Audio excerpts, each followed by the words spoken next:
Hi, I'm Valerie King with a Bath City Beat exclusive, and I'm here in downtown Chicago for the 70th Annual National School Board Association Conference, where Mount Clement's own Earl Rickman is being introduced as president.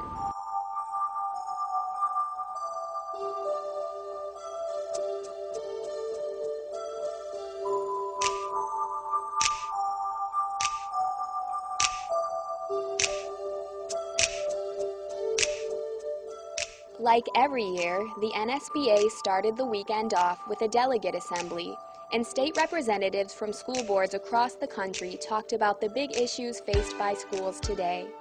The gathering closely resembled a typical school board meeting, only on a much larger scale.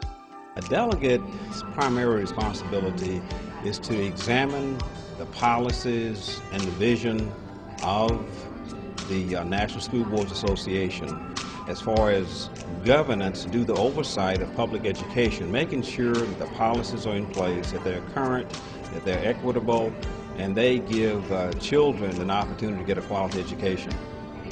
As the delegate assembly came to a close, Mr. Rickman made history and was introduced by Macomb County's own Judge Sheila Miller as the 2010 NSBA president.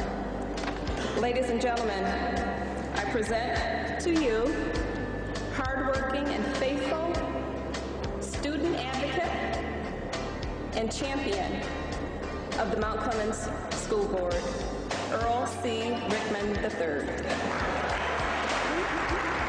I stand before you today as your president, and I say your president because it is not about the singular me.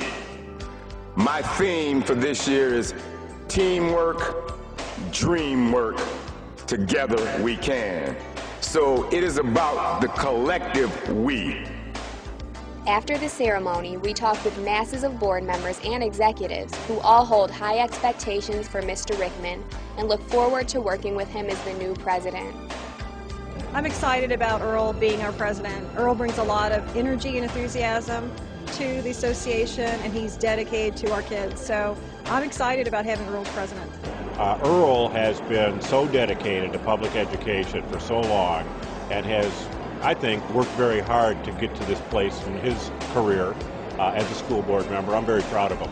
I have every confidence that Earl Rickman III is going to bring us to a new level of boardsmanship, a new level of engagement, and a new level of excitement. I love working with Earl. He's got a great passion, just like I do, for doing the right things and doing the right things for kids. And so I think we're going to make a good team. The following day, we headed to one of Chicago's massive convention centers, where thousands of conference attendees gathered for the NSBA opening ceremony. The impressive presentation featured words from the 2009 president of the NSBA, Sonny Savoy, a jaw-dropping performance from a high school string orchestra, a stimulating message from the First Lady, Michelle Obama, a motivational speech from 60 Minutes' Charlie Rose, and goals from many other important figures in the NSBA.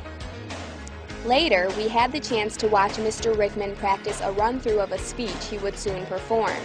It was exciting to see all of the work and energy that goes into just the first few days of one's role as president of the NSBA. That evening, at a reception, we talked with a few board members about what motivated them to take part in the NSBA conference and what its significance is. It's so important for school board members to network with one another, to learn from each other, and also to come together to have a unified voice. If we're going to help students across the country, it's so powerful when school board members come together and we learn, we exchange information, and then we become better advocates. I believe in advocacy, and the best way to get things done is networking and advocating with politicians to change policies for our children. Finally, board members shared what they gained from the conference and new ideas that they plan to take back home to their local districts. I've learned a lot about data dashboards, and that's one of the things that we're looking at introducing in the school district in terms of being transparent to the community in terms of finances. I'm going to address the challenges that we face at our local district. It's nationwide. It's not just Illinois that's suffering challenges with the economy the way it is. So I'm going to encourage my local board. This was the easy part, going back and doing some of the things that we've heard to promote student achievement and to do anything that we can to preserve local governance are some of the main things that we need to start working on immediately when we get back home. As Mr. Rickman says, teamwork, dream work, together we can. And that's exactly what the NSBA embodies through the coming together of devoted volunteers from school boards across the nation. For Bass City Beat, I'm Valerie King reporting from Chicago.